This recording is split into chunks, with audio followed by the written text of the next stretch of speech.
Today, we're going to walk through the feasibility analysis. We're going to start looking at R code for generating match markets. It'll become a little bit more data sciencey, more data focused. It's going to feel like you're actually sitting and doing analysis. I'm going to issue post reads for the class.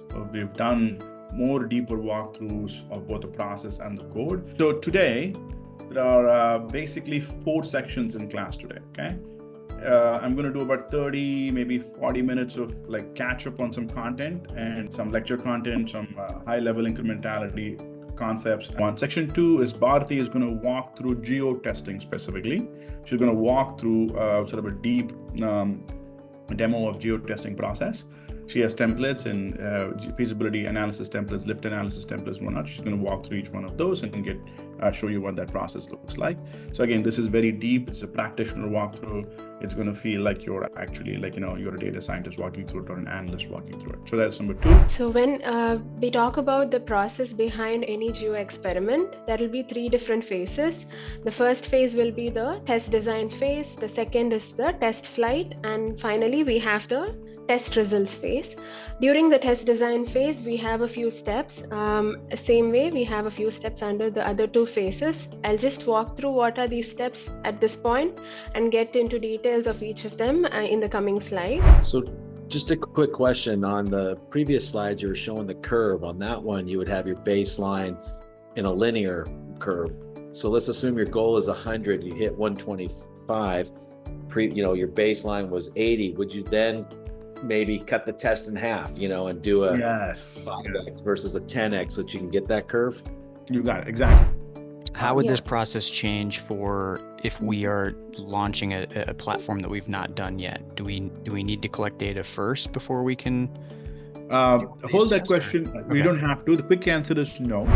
Yeah, just for clarification on this sheet that we're looking at right now, the 20 markets that are selected, are those the 20 markets that would comprise both the test and control groups, or are those only the test? Only test. Okay. Number 3 is we have Ovadia Labaton, invited speaker. He is the founder of the Perfect Gene. Ovadia, who are you nowadays? If you want to introduce yourself. Who am I nowadays? I don't know. I'm just, it's another year gone through the e-commerce grind. So That's right. Everyone got so lazy on Facebook because it didn't matter what creative you had, Facebook would find the customer for that creative. Post iOS 14, we didn't have that opportunity. And I think one of the reasons the Perfect Gene did really well after iOS 14 is our creative was just always good. It got reaction. So all of this supported our effort. When you're early on in your business stage, often you're doing a lot of like top, middle, bottom funnel all at the same time. And it works. Facebook and Meta are phenomenal at that. When you're at a different phase and you're trying to really generate demand, you cannot rely on doing top, middle, bottom funnel all compressed into one. The 4th section, we have something called Geospatial Analysis.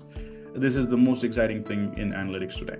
This is kind of like the iceberg that the Titanic ran into. It looks sort of small from above, but there's a big base underneath. We're going to touch upon the top part of it today.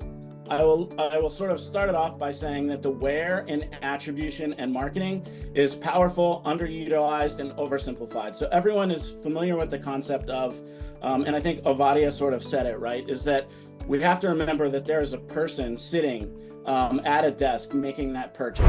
Otherwise, I'll see you guys back Wednesday. Thank you so much, guys.